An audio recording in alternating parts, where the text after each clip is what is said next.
ভাইয়া শুনেছি medical admission টেস্টে ইংলিশ ভার্সনে অ্যাপিয়ার করলে নাকি চান্স হয় না। এটা কি কোনো মিথ নাকি আসলেই কোনো সত্যতা আছে? আজকে আমরা কথা বলবো মেডিকেল অ্যাডমিশন টেস্টে ইংলিশ ভার্সন অ্যান্ড বাংলা ভার্সনের কনফিউশন নিয়ে। প্রথমে আমি আমার পরিচয় দিই। আমি Shahin, third year Dhaka medical college. আমি পড়েছি রংপুর ক্যাডেট কলেজ থেকে, অর্থাৎ আমি কিন্তু এইচএসসি পর্যন্ত ইংলিশ ভার্সনে ছিলাম। এরপরে আমি আমার মেডিকেল অ্যাডমিশন টেস্ট অ্যাপিয়ার করছি বাংলা ভার্সনে, অ্যান্ড বর্তমানে আমি ডিএমসিতে পড়তেছি। আচ্ছা, সো ফার্স্ট অফ অল আমরা দেখি যে ইংলিশ ভার্সনে অ্যাপিয়ার করলে কোনো ডিসঅ্যাডভান্টেজ আছে কি না, আমরা এটা নিয়ে আগে কথা বলবো। তো ইংলিশ ভার্সনের ক্ষেত্রে আমরা দেখি যে দুইটা ডিসঅ্যাডভান্টেজ আছে। একটা হচ্ছে অ্যাভেলেবিলিটি, অর্থাৎ অ্যাভেলেবিলিটি জিনিসটা কি, তুমি এইচএসসি লেভেলে কি পড়ছো, ইসাহাক স্যারের ফিজিক্স বই পড়ছো, এটার কিন্তু ইংলিশ ভার্সন আছে। এটা কিন্তু আমাদের মেন টেক্সট বুক ফলো করি আমরা ফিজিক্সের ক্ষেত্রে। তারপর কেমিস্ট্রির ক্ষেত্রে হাজারি নাগ স্যারের বই, এটারও কিন্তু ইংলিশ ভার্সন আছে। অ্যান্ড বাংলার ক্ষেত্রে আমরা কি ফলো করি, আবুল হাসান অ্যান্ড গাজী আজমল স্যারের বই।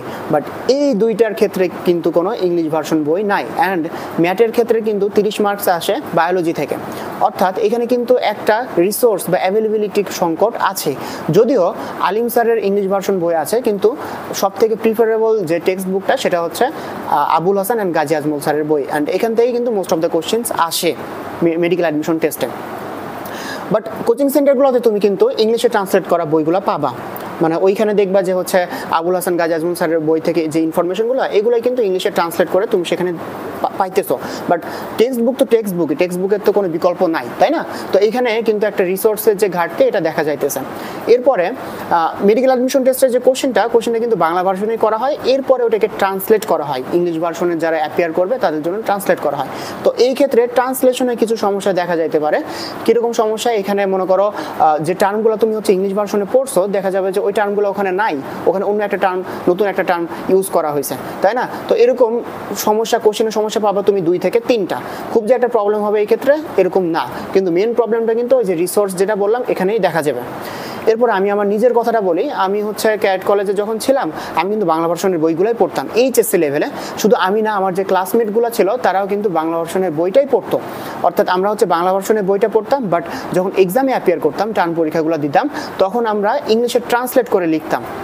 রিটেনটা আমরা ইংলিশে ট্রান্সলেট করে লিখতাম, বাট আমরা কিন্তু বাংলা ভার্সনের বইগুলাই পড়ছি। অর্থাৎ বাংলা ভার্সনের যে টার্মগুলো, এগুলো আমাদের কাছে পরিচিত ছিল। এই যে কিডনির বাংলা বৃক্ক, তারপর প্যানক্রিয়াসের বাংলা হচ্ছে অগ্নাশয়, সারফেস টেনশন, এটার বাংলা পৃষ্ঠটান, এই টার্মগুলো আমাদের কাছে পরিচিত ছিল।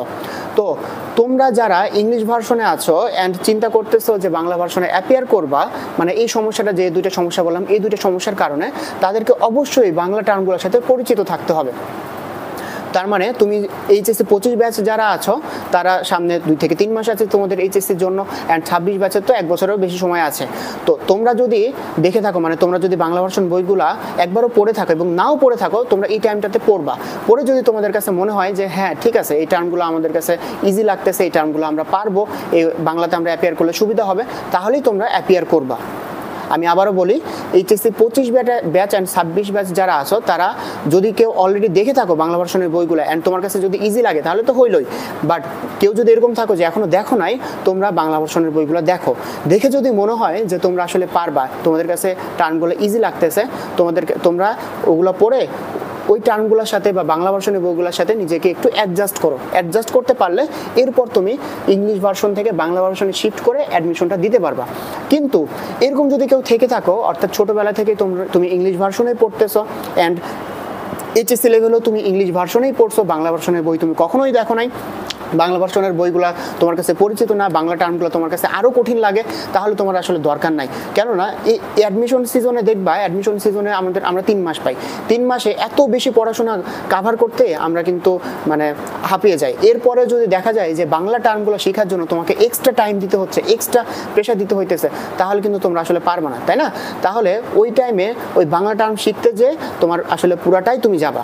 তাহলে তোমরা যারা মানে এখনও বাংলা বইগুলো দেখো নাই বা বাংলা ভার্সনের বইগুলো দেখো নাই, তারা একবার দেখবা। আর যারা ছোটোবেলা থেকে ইংলিশ ভার্সনে পড়ে অ্যান্ড বাংলা ভার্সনের বইগুলো দেখছো, কিন্তু ওইগুলো তোমার কাছে আরও কঠিন লাগছে, তুমি পারবা না, তুমি বুঝে ফেলছো যে ওই বইগুলো তোমার জন্য না, তোমরা ইংলিশ ভার্সনেই অ্যাপিয়ার করো, তোমাদের বাংলা ভার্সনে শিফট করার কোনোই দরকার নাই। কেননা ওই সময়ে যদি তুমি বাংলা টার্মগুলো শেখার জন্য বেশি ইফোর্ট দিতে যাও, তাহলে তোমার প্রিপারেশনটা আপ টু দ্য মার্ক হবে না। তোমাদের যে 2-3টা ট্রান্সলেশনের সমস্যা ছিল বা রিসোর্সের যে সমস্যা, ওইটাতে আর কয় মার্কের বা ঘাটতি হবে, ওইটাতে খুব একটা ডিফারেন্স হবে না, তোমার মেডিকেলে চান্স পাওয়ার ক্ষেত্রে ওটা ব্যারিয়ার হবে না। বাট তুমি যদি ওই বাংলা টার্মগুলো শেখার ক্ষেত্রে তোমার প্রিপারেশনটা যদি আপ টু দ্য মার্ক না নিতে পারো, তাহলে তোমার চান্সই হবে না। আর আরেকটা বিষয় হচ্ছে, যদি তোমরা বাংলা ভার্সনে শিফট করতে পারো তাহলে বেটার।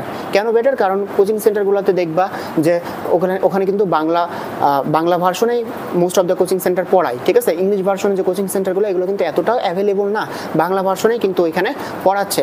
তো দেখা যাবে তুমি অনেক বেশি স্টুডেন্টের সাথে একসাথে পড়তে পারতেছো, টিচারগুলোর অ্যাভেলেবিলিটি বেশি আছে, তো এই ক্ষেত্রে একটু সুবিধা পাওয়া যায়।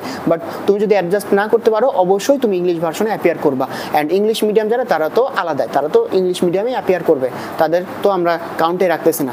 বাট যারা English version and Bangla version, তাদের ক্ষেত্রে আমি জিনিসটা একটু ক্লিয়ার করলাম। সো তোমাদের সবার জন্য শুভকামনা। আল্লাহ হাফেজ।